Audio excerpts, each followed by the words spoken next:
We adore you, O Christ, and we bless you, for by your love you have redeemed the world. Amen. You may be seated.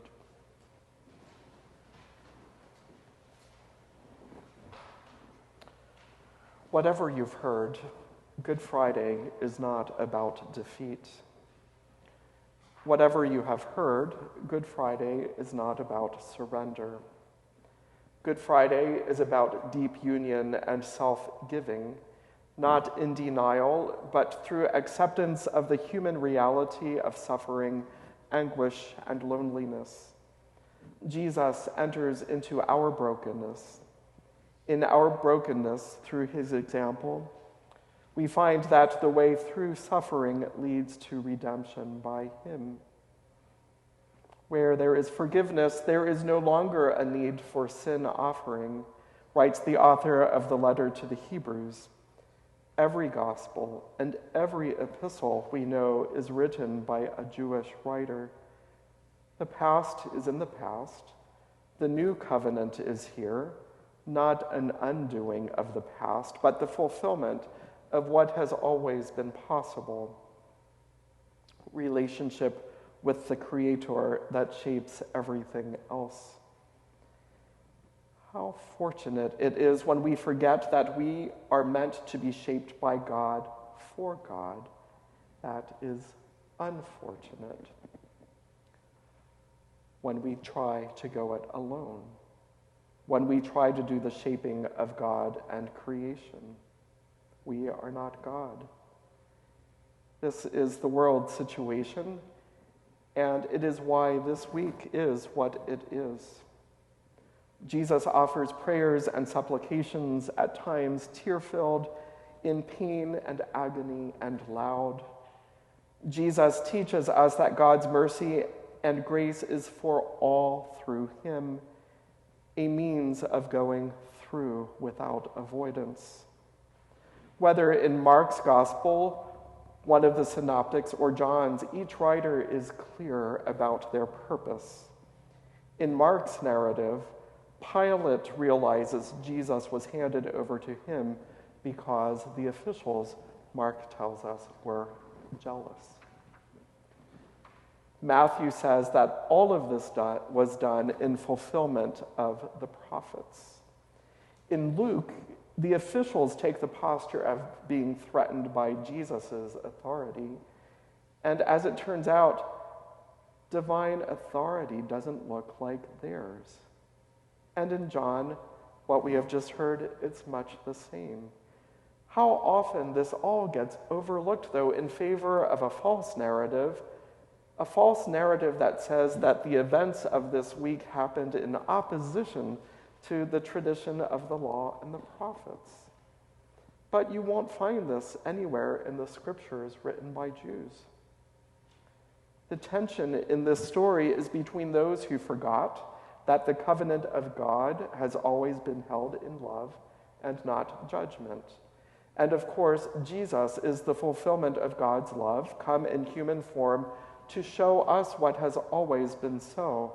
Love the Lord your God with all your heart, soul, and mind, and love your neighbor as yourself, since the ancient days is the hinge upon everything. Jesus reinforces this teaching that has always been so. Love is the most important teaching of the Torah. Love is the most important teaching of Jesus. Love is the most important thing that we get to live out. John's point is all. All, for all, from the beginning was the Word.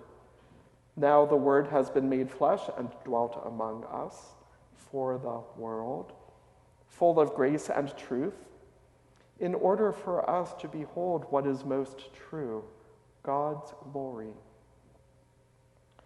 What a response to the rampant individualism, the rampant humanism, the rampant abuses of power, the rampant refusal of others to be at this table, the rampant tendency to point a finger at those other people. So goes the vicious cycle of judgment and hate that will never resolve it will only ever escalate. Yet we say it's too hard to follow Christ and to love God. Do you not see the perils that exist when we overlook such divine love that prefers the same in and through us? What conflicts we create when we too quickly join the crowd of denial and judgment, when we scapegoat another.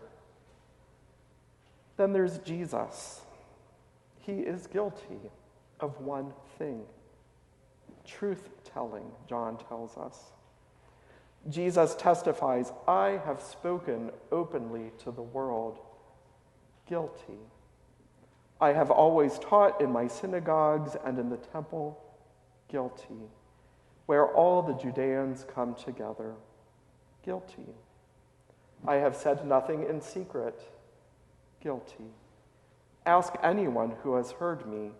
They know what I said. Jesus gets struck down for speaking rightly.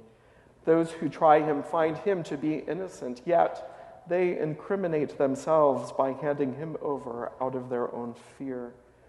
By the end, there are just a handful of his followers standing with him still. There are the three Marys and the beloved disciple. There is Joseph of Arimathea and Nicodemus. Everyone else is hiding out of fear for what might happen to them. Now, this invitation is before us. We are invited to examine our own tendencies and our own behaviors. How do they match up to a Good Friday that is not about defeat? How do they match up when it comes to a Good Friday that is not about surrender? How do they match up when we acknowledge that Good Friday is about deep union and self-giving, not in denial, but through acceptance of the human reality of suffering, anguish, and loneliness? Jesus enters into our brokenness full of mercy and grace. How we respond to him determines everything else. There is still time because this story is far from over. We adore you, O Christ, and we bless you, for by your love you have redeemed the world. Amen.